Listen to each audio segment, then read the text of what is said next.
మీ business ఏదైనా మీ ఊర్లో promotion చేయాలంటే అది సుమన్ టీవీతోనే సాధ్యం. ఇప్పుడే సంప్రదించండి. కేబినెట్ సమావేశం కొద్దిసేపటే ముగిసింది. ప్రస్తుతం మనతో పాటు రాష్ట్ర రోడ్డు రవాణా శాఖ మంత్రి బండిపల్లి రాంప్రసాద్ రెడ్డి గారు ఉన్నారు. సార్ నమస్తే. ఉచిత బస్సు ఎప్పుడు ఆ పథకాన్ని అమలులోకి తీసుకొస్తున్నారు? కొద్దిసేపటి కింద మీ మంత్రివర్గంలో ఉన్నటువంటి ఒక మంత్రి అనగాని సత్యప్రసాద్ గారు ట్వీట్ చేశారు. ఆగస్టు 15 నుంచి ఫ్రీ బస్సు ఉండబోతుందన్నారు. మళ్ళీ దాన్ని డిలీట్ చేశారు. సో ఏంటి ఏదన్నా ఒక లీక్ అనుకోవచ్చా? అలాంటిదేమన్నా ఉందా? ముఖ్యంగా ఈ రాష్ట్ర ప్రభుత్వానికి చిత్తశుద్ధి ఉందండి. రాష్ట్రాన్ని గత ప్రభుత్వం మైనస్‌లో ఇవ్వడం జరిగింది. బడ్జెట్ అయితేనే, ఇక్కడైతే వనరులని కాజేయడం జరిగింది. మేము ఏదైతే మేనిఫెస్టోలో చెప్పామో అవన్నీ తూచా తప్పకుండా ఇచ్చేదానికి సిద్ధంగా ఉన్నాం. మొన్న 1వ తారీఖున 65 లక్షల మందికి పెన్షన్లు ఇచ్చాం. అలాగే రేపు ఆగస్టు 15 దినమున ఈ రాష్ట్రంలో ఉన్న ఎందరో పేదలకు ఎన్టీఆర్ అన్నా క్యాంటీన్‌లు మరొక్కసారి ప్రారంభించి ఒక శుభవార్తగా వాళ్ళందరికీ అందిస్తున్నాం.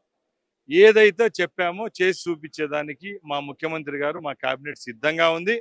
విడతల వారీగా జరుగుతుంది. ఎందుకంటే ఏదో ఆడంబరంగా గత ప్రభుత్వాల్లాగా స్కీమ్లు ఇంప్లిమెంట్ చేసి ఒక 2 నెలలకో 3 నెలలకో వాళ్ళ యొక్క డోర్లు మూసేసే పద్ధతి ఈ సిస్టమ్ మాకు లేదు. కాబట్టి ఏ పథకం ఇంప్లిమెంట్ చేసినా పారదర్శకంగా ప్రజలకు మేలు జరిగే విధంగానే వెళ్తాం. మీరన్నట్టు ఈ క్యాబినెట్లో ఫ్రీ బస్ సర్వీస్ గురించి ఎక్కడ డిస్కషన్ జరగలేదు. అది చిన్న పొరపాటు అయిండొచ్చు. మా మంత్రి గారిది అంతే తప్పక దీంట్లో ఏం పెద్ద తప్పు లేదు. మేము ఉచిత బస్సు అనే దాన్ని పక్కలున్న రాష్ట్రాలతో అధ్యయన కమిటీలు పెట్టి అక్కడ బేరీజ్ వేసుకుంటున్నాం. మన స్టేట్లో అది ఇంప్లిమెంట్ అయ్యే రోజుకు ఎక్కడ లొసుకులు లేకుండా ట్రాన్స్పరెన్సీగా 100కి 100 సక్సెస్ అయ్యే విధంగా ఇంప్లిమెంట్ చేస్తాం. ప్రధానంగా ఇవాళ కేబినెట్ మీటింగ్ లో ఎలాంటి అంశాలు చర్చకు వచ్చాయి? ఏదన్నా ప్రజలకు ఏదైనా అనౌన్స్‌మెంట్ లాంటిది ఏదన్నా ఉందంటారా? అదే అండి, ఇప్పుడు చెప్పినట్టే ఆగస్టు 15 తేదీన ఏదైతే మనం ఉచిత బస్సు ఇవ్వాలనుకున్నామో అది ఓకే. ఆ అన్నా క్యాంటీన్ ఇవ్వాలనుకున్నా అవి ఇచ్చేదానికి ఈరోజు ఇక్కడ నోటిఫై చేసి అడిగి ఇక్కడ చెప్పడం జరిగింది క్యాబినెట్లో. అలాగే రాష్ట్ర ప్రభుత్వంలో కావాల్సిన మౌలిక వసతుల గురించి, సదుపాయాల గురించి డిస్కషన్ జరిగింది.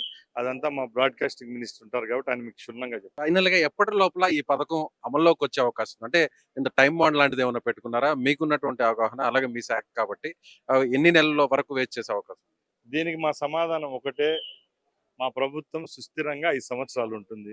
ఇప్పటికి గడిచింది 35 రోజులే.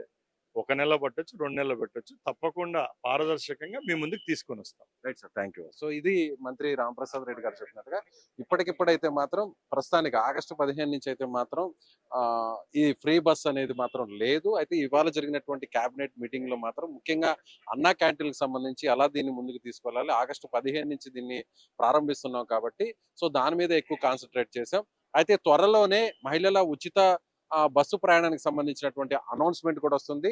పక్క రాష్ట్రాల్లో, పొరుగు రాష్ట్రాల్లో అటు తెలంగాణ కావచ్చు, కర్ణాటక కావచ్చు, ఈ రాష్ట్రాల్లో ప్రస్తుతం ఈ పథకం అమల్లో ఉంది కాబట్టి ప్రస్తుతానికి అక్కడ అధికార బృందం వెళ్ళి అధ్యయనం చేసిన తర్వాత దాని మీద ఒక నివేదిక వచ్చిన తర్వాత ఒక నిర్ణయం తీసుకుంటాం. అతి త్వరలోనే ఈ పథకానికి సంబంధించినటువంటి ప్రకటన, అనౌన్స్‌మెంట్ ఉండబోతున్నట్లుగా మంత్రి రాంప్రసాద్ రెడ్డి గారు చెప్తున్నారు. కెమెరామెన్ రాజ్ కుమార్ తో విజయ్, సుమన్ టీవీ, అమరావతి.